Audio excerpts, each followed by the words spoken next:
Ah, faut que ça se mette en route, c'est ça? En ligne, d'accord. Attends, peut-être la diapo.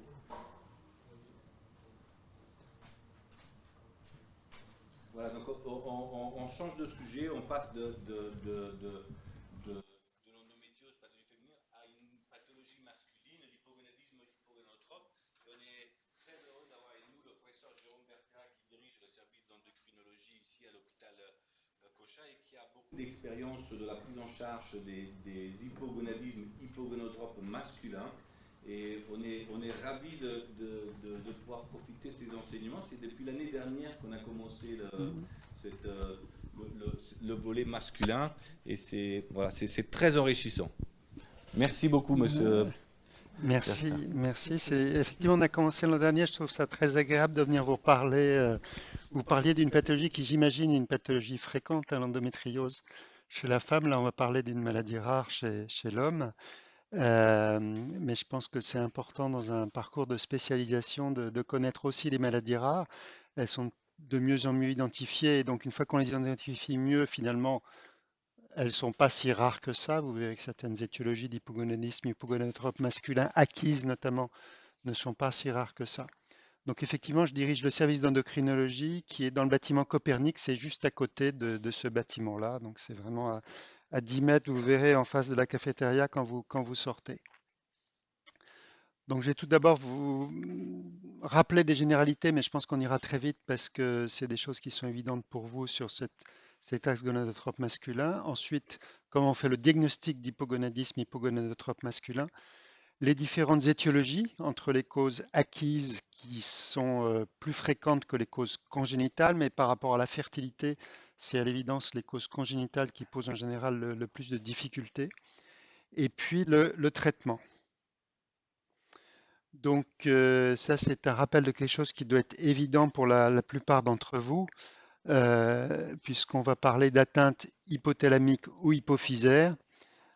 Cette glande hypophyse à laquelle on s'intéresse beaucoup dans le service, avec l'antéhypophyse qui contient bien sûr les cellules gonadotropes qui sont l'objet du déficit chez ces patients, mais qui sont qu'un seul des types cellulaires de cette antéhypophyse, puisqu'on va avoir à côté les cellules thyrotropes qui contrôlent la thyroïde, qui sécrètent la TSH, les cellules somatotropes qui font l'hormone de croissance, les cellules à prolactine et les cellules somatotropes et à prolactine sont en termes de proportion la part la plus importante des cellules de l'antéhypophyse.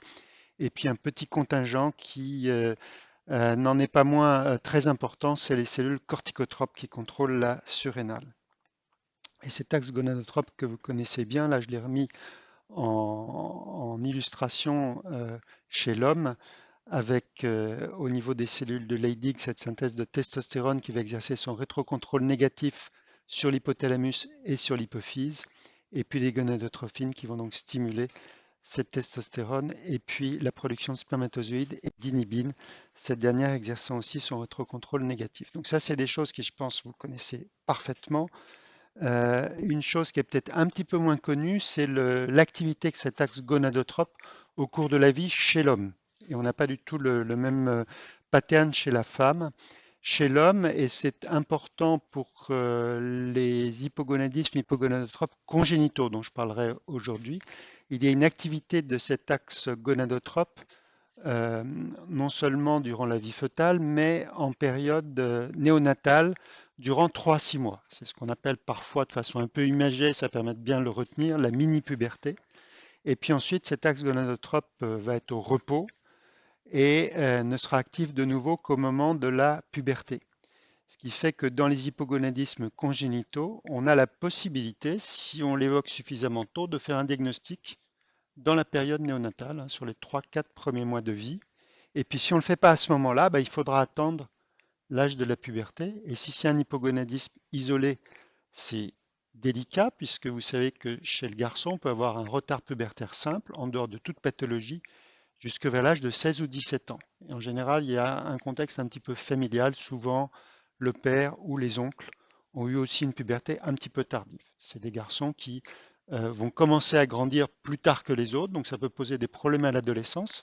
On les voit à ce moment-là, puisqu'il y a un décalage dans leur virilisation et dans leur croissance par rapport à leurs camarades de classe.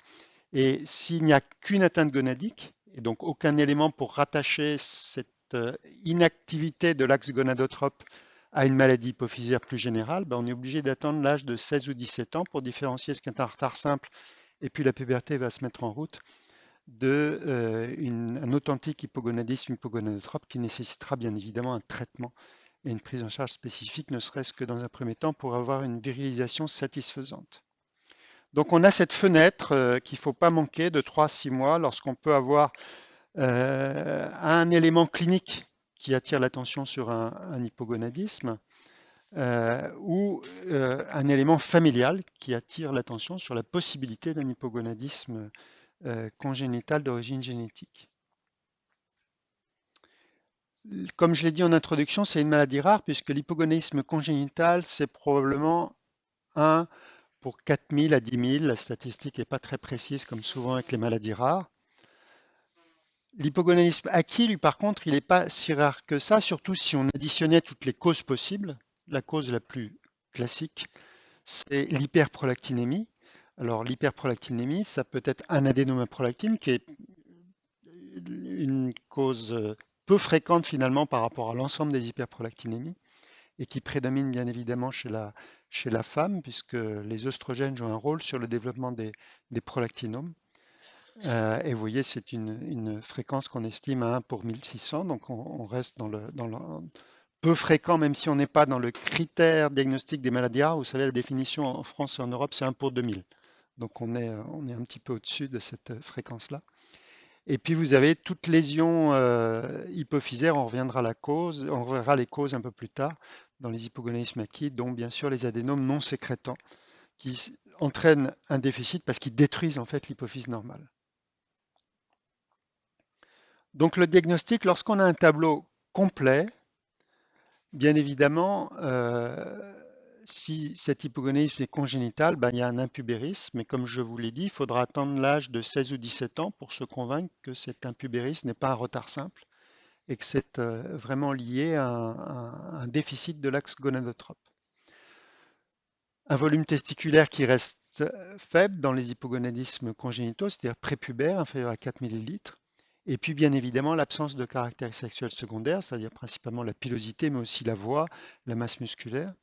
Sachant que la pilosité, vous savez qu'il y a des androgènes qui proviennent aussi de la surrénale, donc on peut avoir un minimum de pilosité qui apparaît lorsque se produit ce qu'on appelle l'adrénarche, qui survient plutôt vers l'âge de 6-7 ans, aussi bien chez la fille que chez le garçon. Donc on peut déjà avoir un petit peu de pilosité, mais ça n'a rien à voir avec la pilosité qui apparaît chez le garçon au moment de la puberté, lorsque les androgènes gonadiques commencent à être sécrétés sous l'activation donc de l'axe gonadotrope. Et puis si l'hypogonadisme est acquis après la puberté, eh bien c'est des signes qui, chez l'homme, à la différence de la femme, souvent vont être soit négligés, soit considérés comme non spécifiques, et donc on ne va pas forcément avoir une consultation médicale pour diagnostiquer l'atteinte de l'axe gonadotrope, alors que finalement chez la femme, à l'expérience montre que quand il y a un trouble des règles, il y a une consultation, et donc on fait ensuite le diagnostic étiologique des troubles des règles, et on trouve à ce moment-là l'atteinte de l'axe gonadotrope. Donc chez l'homme, c'est tout ce qui est lié à une baisse de la testostérone qui induit une baisse de la libido, l'impuissance. Et ça, c'est vraiment quelque chose qui, puisqu'il y a plein d'étiologies possibles, et y compris le stress et la psychologie, ça peut souvent être minoré et il n'y a pas forcément de consultation et d'exploration hormonale, ou parfois même on en parle au généraliste, mais il n'y a pas forcément d'exploration hormonale pour mettre en évidence une pathologie endocrinienne. Si l'hypogonadisme est sévère et dur, bah, il finit par y avoir, mais ce n'est pas immédiat, un retentissement sur la pilosité, avec une pilosité qui est moins fournie. Et puis, et c'est l'objet de votre intérêt aujourd'hui, l'infertilité. Et puis, si cet hypogonadisme est vraiment sévère et dur, bah, le volume testiculaire finit par se réduire, mais c'est vraiment quelque chose qui est assez tardif.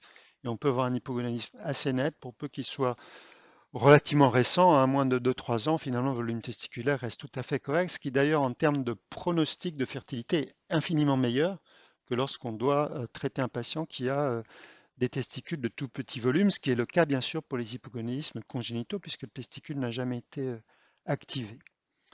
Et puis, on peut avoir une réduction de la masse musculaire. Donc, le rapport masse maigre, masse grasse est défavorable d'un point de vue du risque cardiovasculaire, puisque du coup, la masse grasse devient plus importante en relatif par rapport à la masse musculaire. Et puis, la déminéralisation. Et bien évidemment, c'est plus tellement la question de la fertilité, mais une grande porte d'entrée dans le diagnostic de l'hypogonadisme chez l'homme d'un certain âge chez nous, c'est les rhumatologues qui nous les envoient dans un bilan d'ostéoporose. On a trouvé un déficit gonadique qui soit central, l'objet du cours d'aujourd'hui, ou périphérique. Exactement comme chez la femme lors de la ménopause ou lors d'un hypogonadisme qui surviendrait avant la ménopause. Mais ça, autant c'est connu de tous, autant chez l'homme, finalement, les conséquences osseuses de l'hypogonadisme est souvent pas très bien connues et donc du coup pas forcément évalué et pris en charge. Or, ça fait partie des paramètres que nous suivons lorsque nous traitons un hypogonadisme. Et dans les hypogonadismes congénitaux, en général, c'est assez spectaculaire puisqu'il n'y a pas de retard sur la croissance. Si l'hypogonadisme est isolé, il n'y a pas d'atteinte de l'hormone de croissance. Donc, c'est des patients qui grandissent bien, qui grandissent même souvent plus longtemps puisqu'il n'y a pas de soudure des cartilages de conjugaison sous l'action des stéroïdes sexuels. Donc, ils grandissent plus longtemps que les autres. Et donc, finalement, en termes de taille finale, même si à la puberté, puisque à l'âge de la puberté, elle n'est pas survenue, donc il n'y a pas eu la poussée de croissance, mais finalement, ils grandissent plus longtemps. Et donc, à la fin, leur taille finale est bonne, voire même parfois supérieure à la moyenne. Par contre, lorsque l'on fait une densitométrie, elle est très mauvaise. Et puis, dès qu'on les traite, ça se corrige très bien. Ça, c'est la- comme toute ostéoporose secondaire quelque part, quand vous traitez la cause. Pour nous, c'est l'hyperparathyroïdie, une cause très fréquente. Mais là, que ça soit l'hypogonadisme masculin, la même chose, quand on a une ostéoporose chez une femme jeune liée à un déficit gonadique, ben, quand on substitue par le stéroïde sexuel, on a un très bon résultat sur la masse osseuse. Au passage, pour votre culture générale, que je pense que peu d'entre vous sont endocrinologues, mais même les endocrinologues, quand je leur pose la question, les endocrinologues en formation n'ont pas forcément la réponse. Chez l'homme, quel est le stéroïde sexuel qui garantit la masse osseuse, la minéralisation osseuse?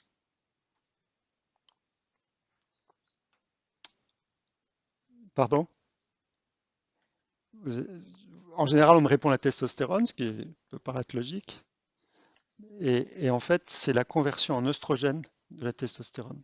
Et c'est les oestrogènes qui jouent sur la maturation osseuse chez l'homme, paradoxalement. C'est-à-dire qu'un homme qui n'a pas d'oestrogène, eh bien, il a un état osseux qui est catastrophique. En fait, il y a l'aromatisation de la testostérone en oestrogène. Ça, on le sait parce qu'il y a des rares patients, heureusement exceptionnels, qui ont des mutations du récepteur aux oestrogènes. Ben, c'est des patients qui ne soudent pas leur cartilage de conjugaison, qui grandissent tout le temps et qui ont une masse osseuse qui est très très mauvaise. Alors qu'ils ont bien sûr des taux de testostérone tout à fait normaux, voire même élevés. Donc le tableau d'un hypogonadisme masculin un peu sévère, ben, vous l'avez là. Vous avez souvent une gynécomastie. Elle est, puisqu'il y a cette masse grasse qui devient prédominante et donc les muscles sont peu développés, notamment les pectoraux, elle est souvent associée à une adipomastie. Donc en termes de diagnostic clinique, quand on a une adipomastie, ben, parfois c'est difficile d'identifier la composante gynécomastie au sein de la gynécomastie. Et si vraiment cliniquement, alors que la gynécomastie, c'est quand même quelque chose qui est centré par le mamelon, qui est ferme, hein, c'est comme la glande mammaire, à la différence de l'adipomastie qui n'a pas cette localisation périmamelonnaire et qui est un petit peu diffuse et qui est molle. Mais si cliniquement on a vraiment du mal à différencier les deux situations, bah, c'est bien sûr l'échographie et ou la mammographie. La mammographie est surtout intéressante quand on a un doute sur une tumeur, ce qui est quand même assez rare, mais si c'est asymétrique, on peut avoir un petit doute pour faire le diagnostic. Ensuite, cette adiposité abdominale. Et puis la masse musculaire qui est un petit peu plus faible, et la dépilation et l'atrophie testiculaire. Bon, on ne voit pas puisque ce patient, bien sûr, a gardé son slip, mais il y a une dépilation. Il n'y a pas de barbe. C'est des patients qui ne se rasent pas ou qui se rasent peu souvent. Dans les hypogonadismes maquis, ce qui se passe, c'est qu'ils se rasent, mais ils se rasent peut-être toutes les semaines, alors qu'avant, ils se rasaient tous les jours ou tous les 2 jours. Et puis progressivement, comme ça, ils ont espacé la fréquence des rasages parce que la pilosité était plus faible, mais bien évidemment, ce n'est pas quelque chose forcément auquel le patient pense parce que c'est très lent, très progressif, ça peut prendre quelques années, mais au moment de la consultation, ça peut être utile de les interroger sur la fréquence des rasages et sur une évolution dans le temps. Donc le diagnostic de l'hypogonadisme, bien évidemment, ça va être chez l'homme de doser la testostérone. De doser aussi, c'est important lorsque la testostérone est abaissée de façon modeste la protéine porteuse, c'est-à-dire la TEBG, testostérone estradiol binding globulin, qu'on appelle aussi parfois SHBG, sex hormone binding globulin. Pourquoi? Parce que vous savez que la testostérone circule liée à sa protéine porteuse et que si la protéine porteuse est abaissée ou élevée, eh bien ça modifie votre testostéronémie. Donc on pourrait en théorie éviter ce biais qui est juste un problème analytique. C'est la testostérone totale est modifiée mais pas son activité biologique en dosant la testostérone libre ou la testostérone biodisponible. C'est un dosage que proposent beaucoup de laboratoires. C'est malheureusement un dosage qui est très peu fiable. Donc finalement, le dosage de testo total et de TEBG est quelque chose qui est beaucoup plus robuste. Et en pratique courante, on recommande plutôt de doser la TEBG en parallèle et de regarder si elle est parfaitement normale, ben, il n'y a pas tellement de débat. Mais si par contre votre testostérone totale est un peu basse, ça c'est le problème de l'hypogonadisme partiel, et que votre TEBG est basse, ben, ça peut être une testostérone qui est en fait normale, mais c'est votre TEBG un peu basse. Donc ça c'est important parce qu'il y a des surdiagnostics d'hypogonadisme. On dose la testo totale, elle est un petit peu basse, le patient a consulté pour une impuissance, éventuellement il y a une infertilité, et puis on diagnostique un hypogonadisme alors qu'en fait c'est simplement un problème de TEG basse. Ensuite, l'autre piège, c'est comme la testostérone peut être un peu fluctuante, et notamment en période de grand stress, l'axe gonadotrope est un petit peu inhibé, et bien vous pouvez avoir une testo un petit peu en dessous de la normale, puis il faut surveiller sur 3-4 mois. Bon, en fait, sur 2-3 autres dosages, elle va être parfaitement normale. Elle est aussi souvent un petit peu plus élevée le matin que l'après-midi. Donc ça, c'est pour les taux qui sont un petit peu limites. Il faut se méfier avant de poser un diagnostic, éventuellement faire plusieurs dosages. Pour le sujet d'aujourd'hui, l'hypogonadisme hypogonadotrope, puisque ce qui vous intéresse, c'est l'infertilité. En général, à la différence de l'atteinte périphérique, quand vous avez une atteinte centrale, il y a un bon parallélisme entre l'atteinte endocrine, c'est-à-dire la baisse de la testostérone, et le retentissement sur la spermatogénèse. Donc c'est très rare d'avoir une infertilité liée à un hypogonadisme hypogonadotrope sans qu'il y ait une baisse nette de la testostérone. Et c'est tout à fait différent d'une atteinte testiculaire périphérique où vous pouvez avoir une fonction endocrine qui est préservée et puis l'affection exocrine est catastrophique, ou même dans une dysgénésie gonadique chez l'homme, hein, typiquement le Klinefelter, où vous pouvez avoir une spermatogénèse qui est complètement altérée, alors que la testostérone est encore normale, voire à peine abaissée. Puis souvent avec l'âge, mais il faut parfois atteindre vraiment 30-40 ans, on voit la testostérone qui finit un petit peu par baisser. Ça, c'est les hypopériphériques dont je ne parle pas aujourd'hui. Dans les hypocentrales, c'est rare d'avoir une infertilité liée à une cause centrale et une testo à peine abaissée. Donc si vous avez cette discordance, porter, pas trop vite le diagnostic d'hypogonadisme parce qu'il y a ce petit piège sur la testo, et ensuite rattacher pas trop vite cet hypogonadisme à la cause centrale, parce que c'est rare d'avoir cette grande dissociation. Si vous avez une azoospermie et puis une testo qui est à peine abaissée, ça a l'air central, sachant que vous pouvez avoir plein d'hypogonadismes hypogonadotropes fonctionnels. On va voir ça sur les étiologies après. Donc, allez pas trop vite, tout rattacher à l'atteinte centrale. Si par contre votre testo est franchement basse, bon, ça tout colle et il n'y a pas de problème. Alors ensuite, les gonadotrophines, ben, elles sont bien sûr là de façon très logique pour faire le diagnostic étiologique. C'est la première étape, puisque quand vous avez votre testostérone abaissée, que vous avez donc conclu un hypogonadisme, eh bien vous regardez les gonadotrophines et si elles sont basses ou dans la zone de la normale, c'est-à-dire qu'elles ne se sont pas élevées alors que l'hormone qui était censée faire le rétrocontrôle est effondrée, ben, c'est qu'il y a une atteinte centrale et donc on est bien dans un hypogonadisme hypogonadotrope, c'est-à-dire dans un hypogonadisme central. Ça, c'est un raisonnement classique en endocrinologie. La même chose pour la thyroïde, la même chose pour la surrénale. Quand l'hormone thyroïdienne est basse ou le cortisol est bas, ben, l'hormone hypophysaire qui contrôle cet organe endocrine doit s'élever. C'est le rétrocontrôle négatif. Donc si c'est pas élevé, ben, c'est pathologique. Donc n'attendez pas d'avoir un taux bas pour dire que c'est central. D'être dans la norme, c'est pas normal quand votre hormone périphérique est vraiment basse. C'est là où c'est important d'être sûr au début qu'elle est vraiment basse. Si votre testostérone est un peu douteuse, bah, vos gonadotrophines peuvent être dans la norme, c'est tout à fait logique parce qu'en fait, il n'y a pas vraiment de déficit.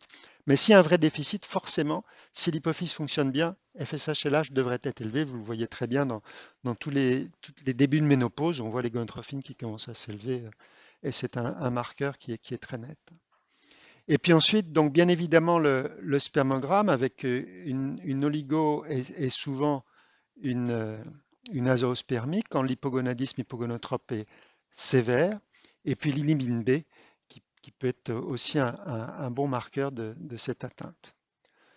Ensuite, vous allez faire des explorations pour le diagnostic étiologique. On va voir les étiologies par la suite, mais dans le diagnostic étiologique, dans le cadre d'un hypogonadisme acquis, qui est le plus fréquent, le premier dosage à faire, c'est le dosage de prolactine, parce que c'est une cause très fréquente d'hypogonadisme hypogonatrope, vous le savez bien sûr chez la femme, mais aussi chez l'homme.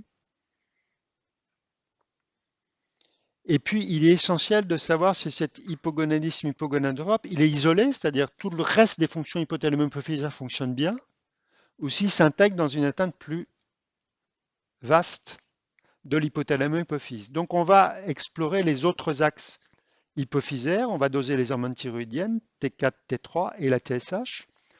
On va explorer l'axe somatotrope. Donc ça, c'est important bien sûr dans le congénital, parce que dans le congénital, si vous avez une maladie de l'hypophyse, ça va retentir aussi sur l'axe somatotrope et donc un retentissement potentiel sur la croissance.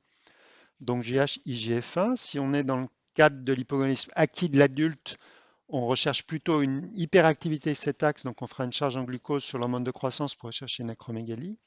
Et puis l'axe corticotrope, avec le dosage du cortisol le matin, c'est-à-dire le moment où il doit être le plus élevé chez un sujet normal. Et s'il est bas, ça aura vraiment une indication vers une insuffisance surrénale. Et puis bien sûr la CTH. Et si on a le moindre doute, c'est un test de stimulation au synactène qui est un test assez simple.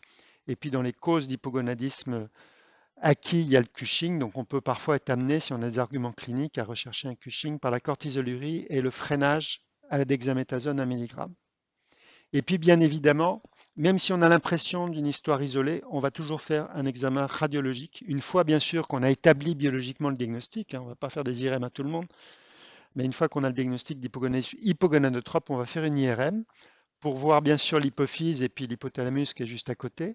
Mais dans les causes congénitales, pour identifier aussi des anomalies du développement des bulbes olfactifs, puisqu'on va voir après dans les causes génétiques, le Kalman de Morsier entraîne une anomalie de développement des bulbes olfactifs et des neurones à générage. Donc on peut sur l'IRM voir une absence des bulbes, mais comme les bulbes sont petits, il faut vraiment un radiologue qui vous fasse une imagerie spécifique avec des plans de coupe orientés dans le sens, c'est un petit peu en,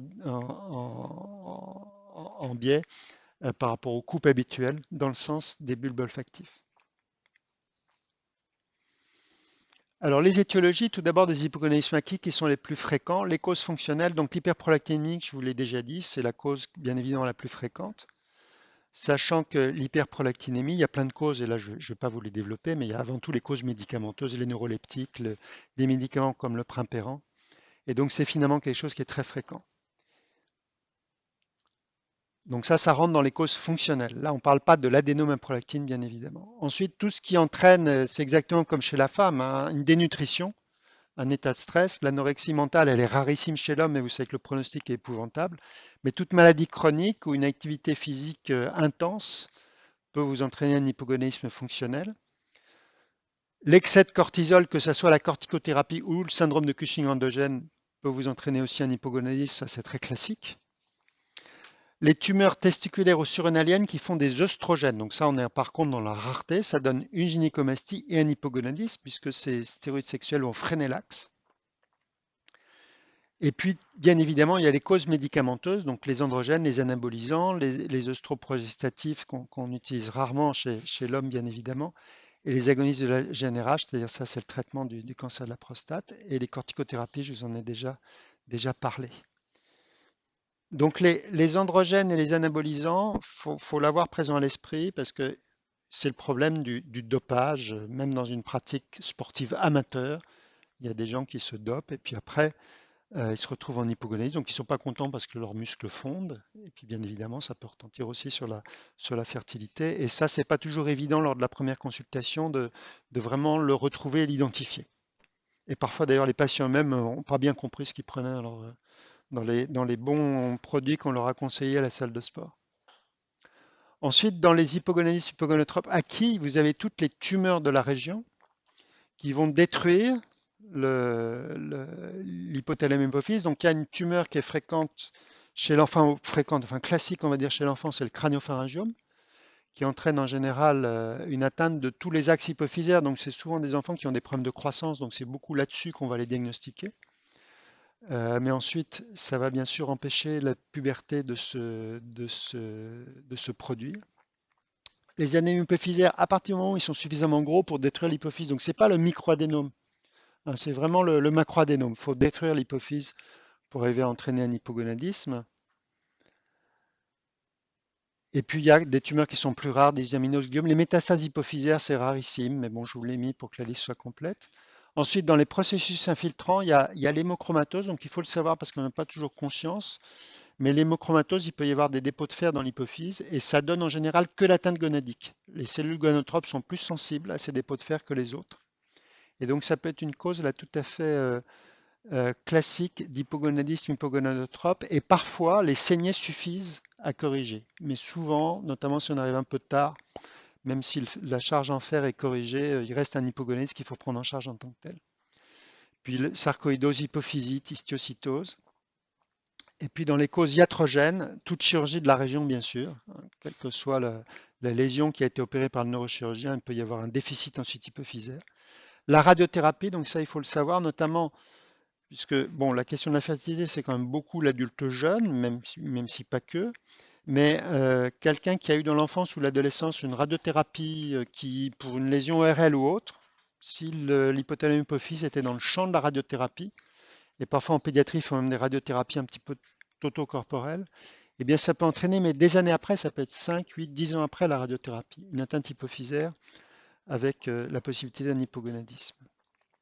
Et puis, mais c'est quand même assez rare d'avoir un hypogonadisme hypogonadotrope très significatif, mais le trauma crânien un peu sévère peut entraîner un déficit hypophysaire. Ça touche surtout l'axe somatotrope, mais parfois ça peut toucher aussi l'axe gonadotrope.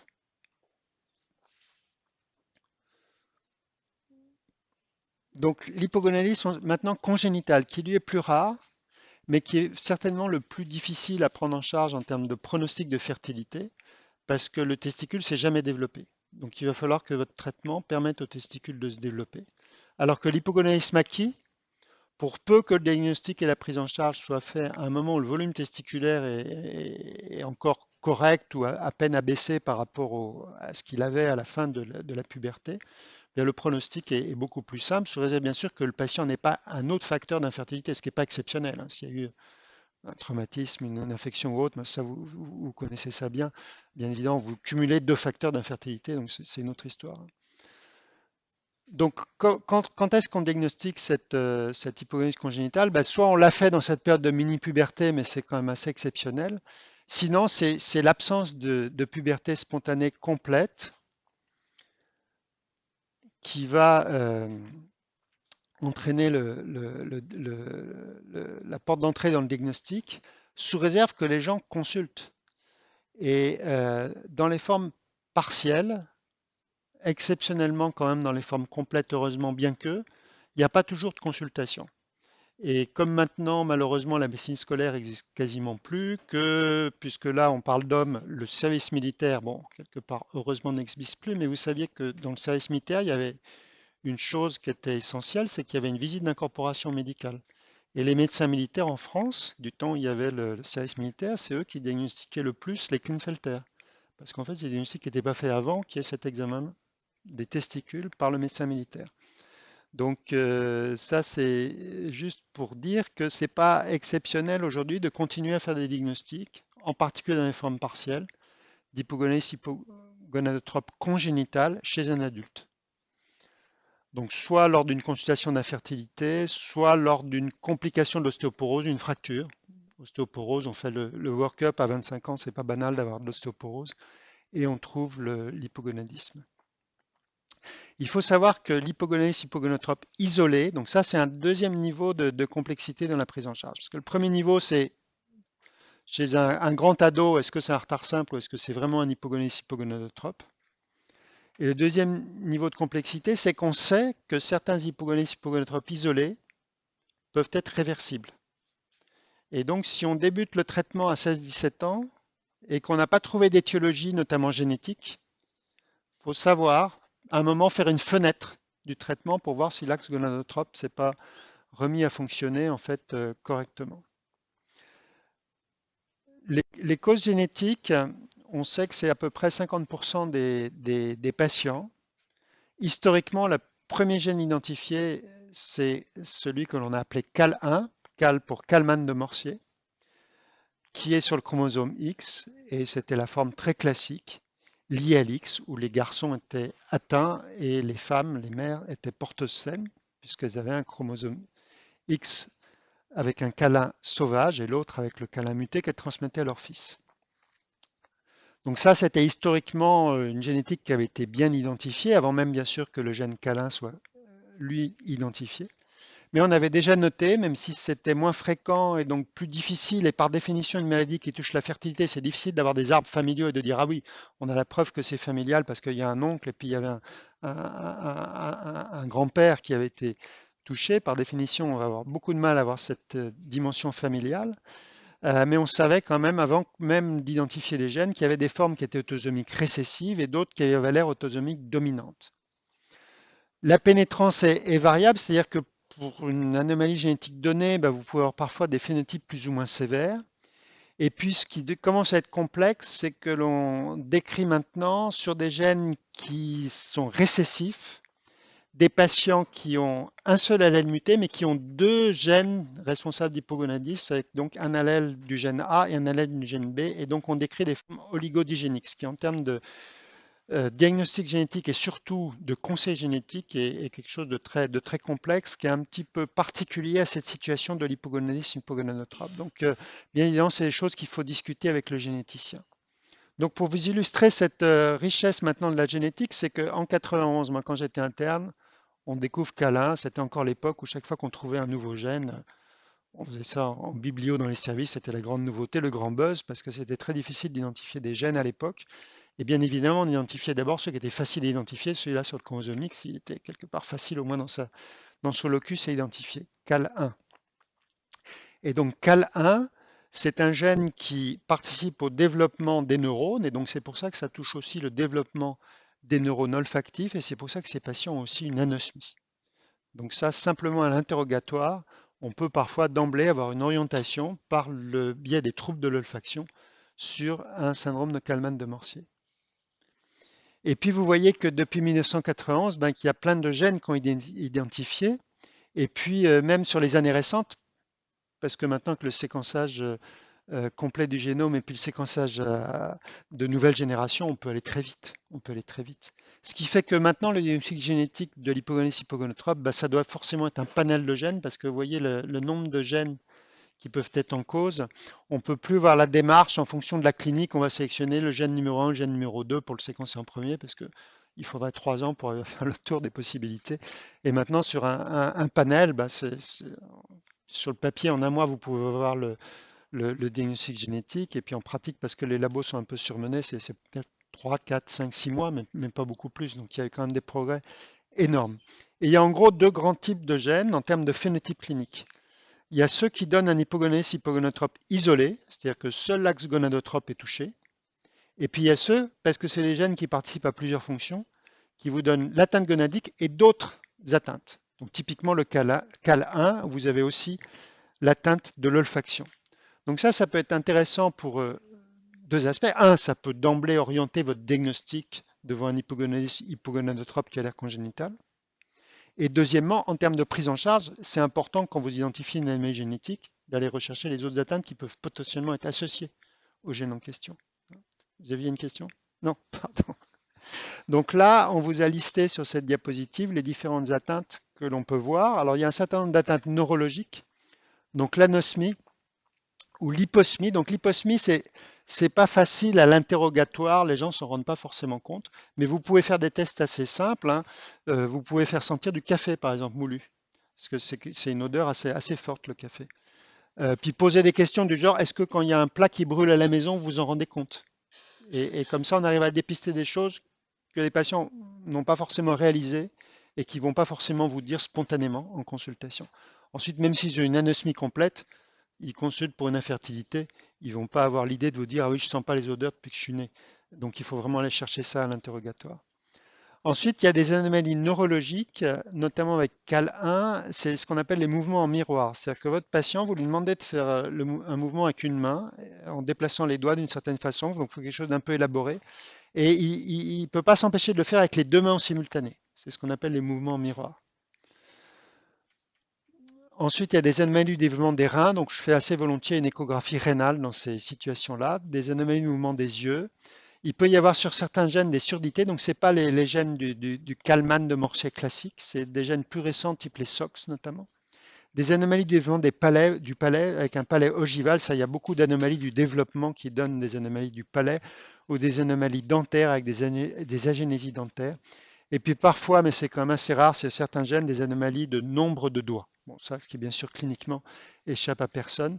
Et puis ensuite, il a été décrit des scolioses, mais là, la spécificité est difficile à affirmer, hein. Mais ça se conçoit bien dans des anomalies du développement. Alors maintenant, le traitement de l'hypogonadisme. Donc on a deux aspects dans le traitement de l'hypogonadisme. Dans l'hypogonadisme congénital, en général, la grande demande, c'est bien sûr la virilisation. Donc ça, c'est assez simple, enfin assez simple, en tout cas en termes de modalité thérapeutique. Après, le résultat est en général, on en a toujours un, mais il n'est pas toujours optimum. Et donc, il faut le savoir. Donc, c'est de la testostérone injectable. Donc, en France, c'est l'androtardil. C'est la seule spécialité qui soit remboursée. Les autres spécialités, que ce soit des formes injectables avec des demi-vies beaucoup plus longues ou des formes percutanées, ne sont pas remboursées en France. Donc l'androtardil, quand on le donne chez quelqu'un qui a un hypogonadisme congénital complet, donc qui n'a aucune virilisation, on y va progressivement. On commence par 50 mg en intramusculaire tous les mois. Les flacons sont à 250 mg. 50 mg, il faut que l'infirmière travaille un peu pour injecter 1/5 de l'ampoule. Et puis, une fois qu'on a en 4 à 6 mois obtenu un début de développement pubertaire, ben, on va augmenter les doses. Ou quand on traite un hypogonadisme acquis, on va d'emblée aller à des doses plus fortes. Et donc, c'est une injection toutes les 2 à 3 semaines. Donc, en général, on commence par 3 semaines, un flacon de 250 mg. Et puis, en fonction du résultat, éventuellement, on rapproche toutes les 2 semaines. Donc ça marche très bien, par exemple, sur la voix. La voix devient beaucoup plus grave très vite, donc les gens sont contents. Ça marche sur le développement de la masse musculaire, en général assez bien aussi. Sur la pilosité, c'est long. Mais donc, il faut 6 mois, 7 mois, on commence à voir la pilosité apparaître, mais pour avoir vraiment une pilosité satisfaisante, c'est parfois plus long ou c'est parfois jamais. Mais il y a une pilosité qui apparaît avec un premier rasage, donc c'est déjà très satisfaisant pour le patient. La verge, dans les formes congénitales sévères, la verge n'est pas toujours bien développée. Et quand on commence à 16-17 ans ou à fortiori à l'âge adulte le traitement par androgène, il y a un petit effet de stimulation du développement de la verge, mais ce n'est jamais un effet spectaculaire. Et puis bien évidemment, il va y avoir toutes les modifications de comportement, parce qu'une libido apparaît, un désir sexuel apparaît, alors qu'avant, il n'y avait rien, même si vous aviez un patient de 25 ans. Donc ça, il faut un petit peu le savoir, parce que ça peut poser des problèmes dans l'insertion sociale si on n'a pas un peu anticipé, puisqu'en fait, ils vont se comporter comme des ados. Donc il faut juste un petit peu anticiper ça, et parfois, il y a progressivement pour voir un petit peu comment ça se passe, avant de déstabiliser les gens par rapport à l'entourage familial, parce que souvent, ils habitent encore chez les parents, ou aussi par rapport à l'entourage professionnel.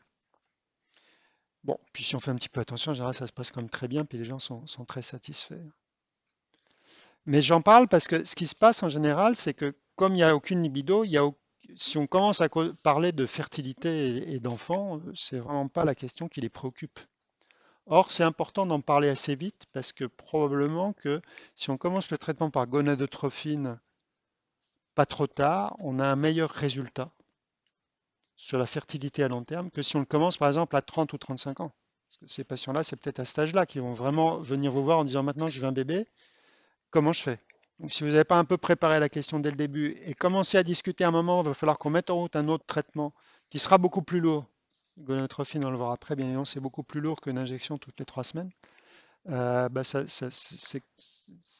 peut être plus difficile et on peut éventuellement manquer des occasions d'améliorer le pronostic de fertilité. Bon, après, les autres formes que j'ai mis là, elles ne sont pas remboursées en France, mais certains d'entre vous exercent peut-être dans d'autres pays où les systèmes sont différents. Et puis ensuite, parfois, on peut être amené pour des raisons diverses et variées à les utiliser. Mais à ce moment-là, c'est un petit peu aux frais du patient. Donc, dans un pays où les gens ont toujours l'habitude que tout soit pris en charge, c'est pas, c'est pas évident à travailler. Le traitement maintenant pour la stimulation de la spermatogénèse. Donc, l'objectif, c'est bien sûr la fertilité ou la préservation de la fertilité, s'il n'y a pas de désir de fertilité au moment où vous le mettez en route. Comme je vous l'ai déjà dit, ça va être plus compliqué dans un hypo congénital versus un hypogonéisme acquis. Et comme je vous l'ai déjà dit, c'est bien d'en parler assez tôt. Et moi, une des difficultés que j'ai, c'est que quand je récupère des pédiatres à l'âge de 18, 19, 20, parfois même plus tard, des garçons avec un hypogonadisme hypogonadotrope, ben, en pédiatrie, en tout cas historiquement, ce n'est pas des questions qu'on abordait. Et c'est toujours la période de la question de la transition. C'est toujours important que le pédiatre ait un petit peu préparé la question. C'est des traitements qui vont être longs, puisque vous savez que la spermatogénèse, c'est long, et surtout si on part d'un testicule qui a un petit volume, bah, ça sera encore plus long.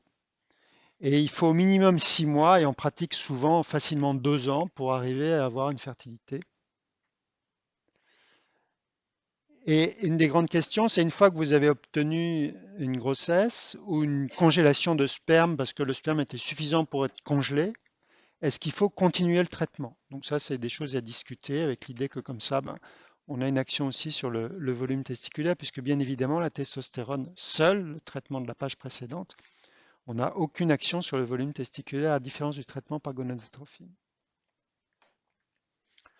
Donc, quels sont les traitements qu'on peut proposer? Ben, quelles que soient les causes de l'hypogonéisme hypogonadotrope, hypophysaire, hypothalamique, destruction complète de la selle turcique ou pas, génétique ou pas, on peut donner des gonadotrophines. Ça va marcher à tous les coups, FSH-LH, puisque par définition, le testicule, lui, il est normal. Il n'a jamais été malade. C'est bien sûr qu'il n'y ait pas eu une autre pathologie spécifiquement testiculaire. Si par contre vous avez une étiologie purement hypothalamique, donc c'est le cas d'un certain nombre de causes génétiques, mais aussi de causes acquises, même si beaucoup de causes acquises détruisent l'hypophyse, mais vous pouvez à ce moment-là, dans une cause hypothalamique, donner bien sûr un traitement par GnRH, d'un point de vue en tout cas théorique. Bien évidemment, si vous avez une lésion hypophysaire, ça ne va pas marcher. Donc, ça peut être que des gonadotrophies. Et par de fréquence, dans l'hypo acquis en tout cas, c'est avant tout les lésions de l'hypophyse. Donc les gonadotrophines, il y a encore pas très longtemps, en France, on utilisait la FSH recombinante et l'HCG pour la LH. Ça fait probablement 4 ans que l'HCG progressivement a disparu. Vous savez, ça fait partie de ces médicaments qui deviennent non disponibles, sans qu'il y ait eu vraiment de retrait du marché. Et on a été très embêté à ce moment-là parce que la logique, c'est d'aller utiliser de la LH recombinante. Et puis, puisque je pense que vous prenez en charge toutes des femmes, c'est très classique d'utiliser la LH recombinante chez la femme. Mais si vous allez regarder dans le Vidal, l'AMM de la LH recombinante n'est que pour la femme. Il n'y a pas d'AMM pour l'homme. Donc il a fallu argumenter, puisqu'on était vraiment dans une impasse. Au début, les autorités de santé ont importé de l'HCG de Belgique. Puis même cette possibilité-là, cette filière-là a disparu. Et donc on a obtenu une RTU pour la LH recombinante. Et donc, ce qu'on utilise maintenant chez l'homme, comme bien sûr chez la femme, c'est FSH recombinante et LH recombinante. Donc, la posologie, on commence en général par 75 unités 3 fois par semaine en sous-cutané. Et puis, on augmentera en fonction du résultat pour la FSH. Et puis, pour la LH, donc c'est quasiment que l'Ovitrel qu'on utilise en 2 injections par semaine, 3120 unités. La grande différence par rapport à la femme, c'est pour ça que je pense que les autorités au début n'ont pas donné du tout l'AMM pour l'homme. Et puis ensuite, comme c'est une niche, le labo n'avait pas du tout fait l'effort de demander l'AMM pour l'homme. C'est que là, vous allez partir sur un traitement qui est très coûteux et vous allez partir, comme je vous ai dit, souvent c'est 24 mois minimum. Et puis si on se pose la question de le poursuivre au long cours, ben, donc le coût devient absolument astronomique. Donc bien évidemment, c'est des patients qui en France ont la chance de pouvoir être pris en charge à 100%. Et la RTU permet maintenant de le prescrire sans qu'il y ait trop de problèmes, même si de temps en temps, moi j'ai des pharmaciens qui m'appellent en disant vous avez prescrit ce truc-là, je ne peux pas lui donner. Donc le pharmacien a très peur que la caisse d'assurance maladie ne le rembourse pas après, puisque c'est hors AMM. Effectivement, dans son Vidal, c'est hors AMM. Alors il faut aller chercher le texte de la RTU que vous trouvez sur le site de l'HAS, donc vous argumentez, il n'y a pas de problème, mais il faut de temps en temps rappeler cette situation qui est un petit peu particulière. Donc, en général, l'idée, c'est de commencer à ces pathologies-là, puis en fonction du résultat sur le spermogramme, donc on va voir après comment on le surveille, à quel rythme, ben, éventuellement on augmente les doses, mais on joue peu finalement sur la posologie. Et puis dans les causes hypothalamiques, on peut d'un point de vue théorique utiliser la pompe à GnRH. Là, on est complètement hors AMM, bien évidemment. Donc il faut vraiment négocier avec la caisse d'assurance maladie avant de le faire pour ne pas avoir de problème de prise en charge. Et là, bien évidemment, il y a non seulement une difficulté par rapport au prix, mais aussi par rapport à la durée, parce qu'autant chez une femme, une pompe à GnRH qui est utilisée dans un grand nombre de situations, ben, dès que vous avez obtenu l'ovulation, ben, on enlève la pompe. Là, vous allez partir sur des mois, voire des années de pompe. Donc c'est une lourdeur importante. Donc il faut vraiment que le patient soit demandeur. Il y a des patients qui sont demandeurs et cortiqués. Et comme vous allez le voir, il y a peut-être des résultats un peu meilleurs avec ces pompes par rapport à l'utilisation de gonadotrophine. Donc là, comment on va surveiller ce traitement? Ben, bien évidemment, le volume testiculaire, les caractères sexuels secondaires quand on est dans le cadre d'un hypogonadisme congénital. L'inhiline B, c'est un bon marqueur de l'efficacité du traitement. Et puis la testostérone, sous réserve bien sûr qu'on ait arrêté l'androtardile. En général, la séquence, c'est qu'on commence l'androtardile, puis un jour, on discute les gonadotrophines. Donc, il y a une période d'overlap entre les deux pour ne pas prendre le risque de priver votre patient d'androgène. Mais une fois que votre patient n'a plus d'androgène exogène, bah, vous pouvez doser la testostérone endogène produite par les gonadotrophines que vous avez injectées. Et puis, on dose toujours l'œstradiol parce que souvent, c'est tout à fait classique avec l'androtardile, mais ça peut se voir aussi fréquemment avec les gonadotrophines, on obtient des taux de testostérone qui sont supraphysiologiques et c'est aromatisé en œstradiol. Et donc ça peut entraîner des signes d'œstrogénie, typiquement la gynécomastie. Donc doser l'œstradiol fait partie de l'évaluation plus des effets indésirables du traitement que de l'efficacité, bien sûr. Pour la fertilité, le spermogramme, on va le contrôler, mais il ne faut pas le contrôler trop tôt, puisque vous savez que le cycle complet du spermatozoïde, il faut 72 jours. Donc on attend en général au moins 3 mois. Et moi j'aime bien même attendre un peu plus parce que souvent le premier spermogramme il n'est pas bon. Donc il ne faut pas non plus que le patient soit découragé. C'est un traitement qui est lourd, plusieurs injections par semaine ou a fortiori la pompe. S'il fait son spermogramme à 3 mois, que c'est toujours azoospermie, il risque vraiment d'être découragé. Donc j'aime bien attendre un peu plus. En même temps, il ne faut pas attendre trop parce que il y a un moment où il faut aussi augmenter la dose si le résultat n'est pas satisfaisant. Donc, quelque part entre 3 et 6 mois, suivant les patients, je fais le premier spermogramme. La tolérance de ces traitements, donc le comportement, on en a déjà un petit peu parlé. La peau, puisque ces patients-là, en tout cas dans les hypocongénitaux, ben, c'est comme au moment de la puberté, souvent ils vont développer de l'acné. Ils vont en développer d'autant plus si vous avez une testostérone qui est supraphysiologique. L'anémieration formule sanguine, parce que l'élévation de la testo peut entraîner une polyglobulie. Et puis la tension artérielle, parce qu'on peut aussi parfois avoir de l'hypertension artérielle.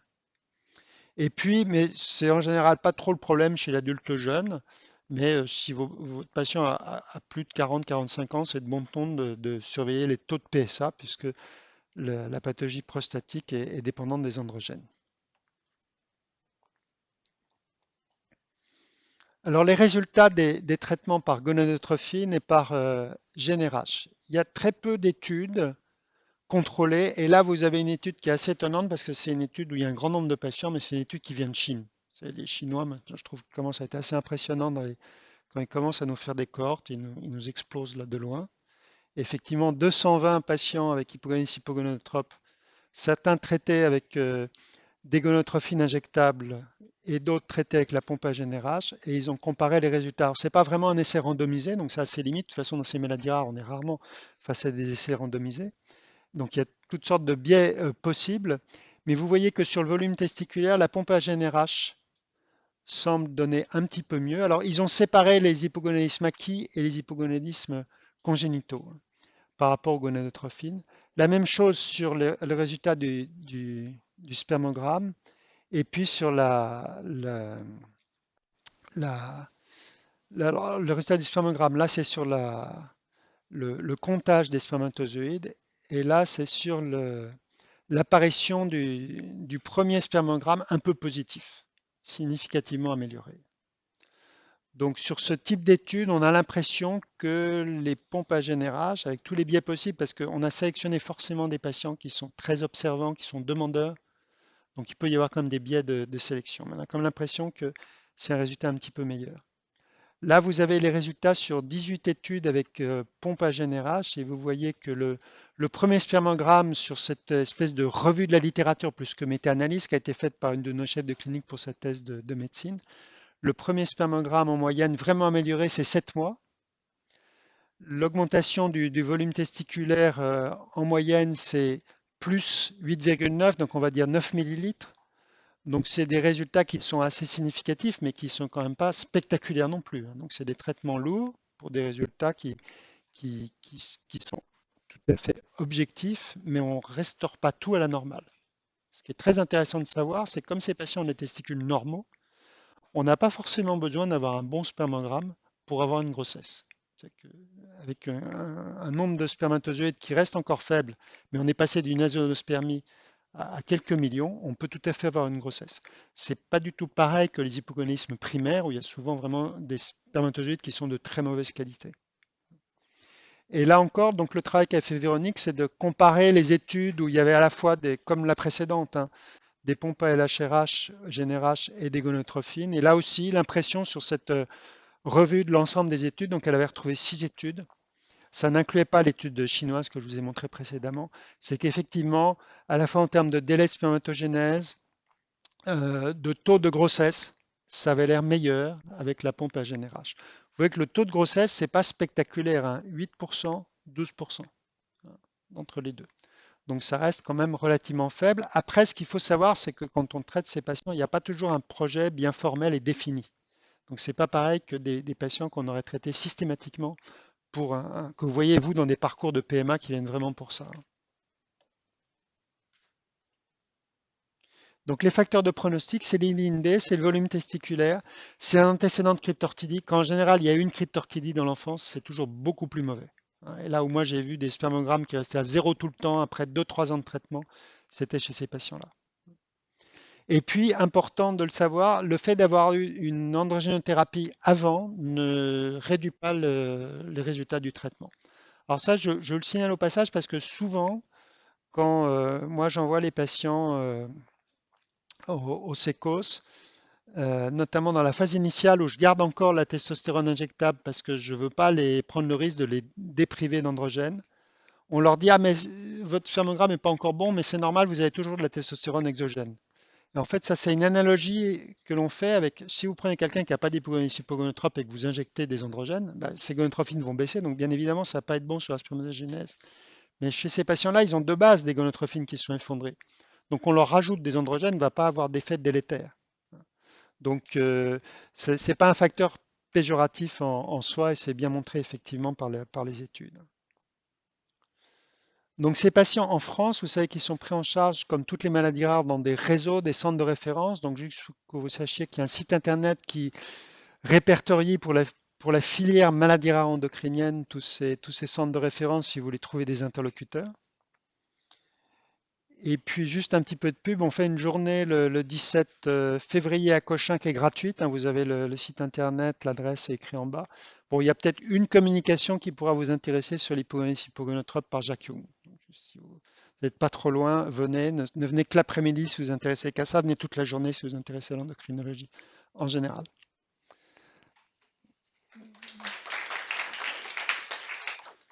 Bon, j'ai dépassé un tout petit peu, mais je crois que j'avais commencé en retard aussi. Donc j'ai peut-être le droit à Alors, quelques on va questions. prendre quelques questions. Est-ce qu'il y a une question dans la salle? Sinon, il y a des questions sur le chat.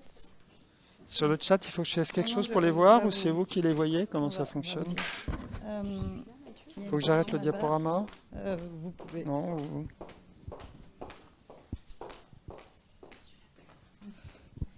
Est-ce que vous pouvez redire ce qu'on attend de l'inhibine B, à la fois pour L'inhibine B, le alors en suivi et le général, elle monte. diagnostic?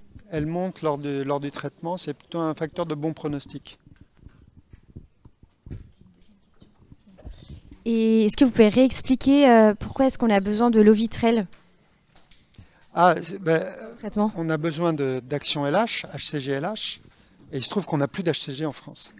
Il y a Donc on utilise beaucoup l'Ovitrel, s'interrogent on sur utilise de la LH l'intérêt recombinante. de l'Ovitrel par rapport à de la LH ou de la FSH et de la LH Ah ben combinée. c'est le seul pour lequel on a eu l'autorisation, cette RTU a été donnée que pour l'Ovitrel.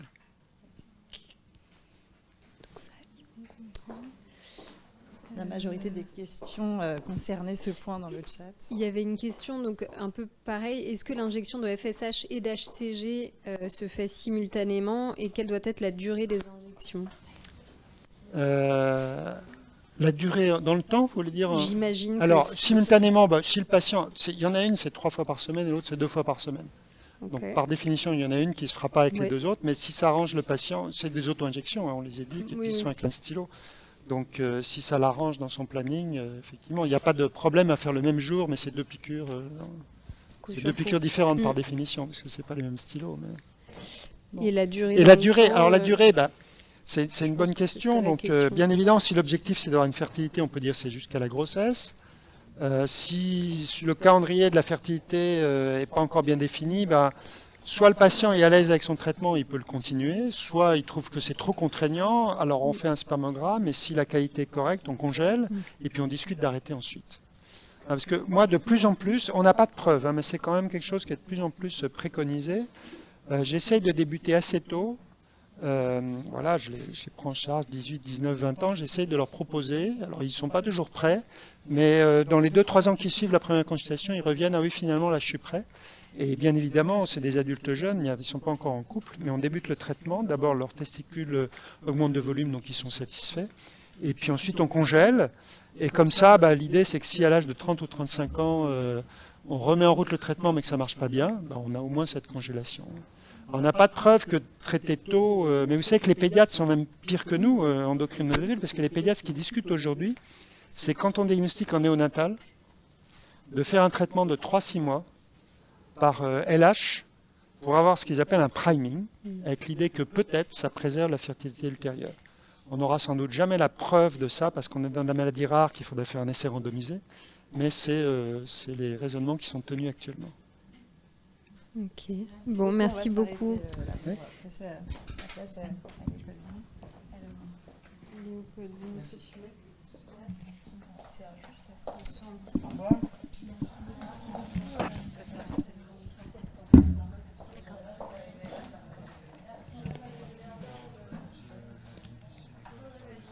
Merci.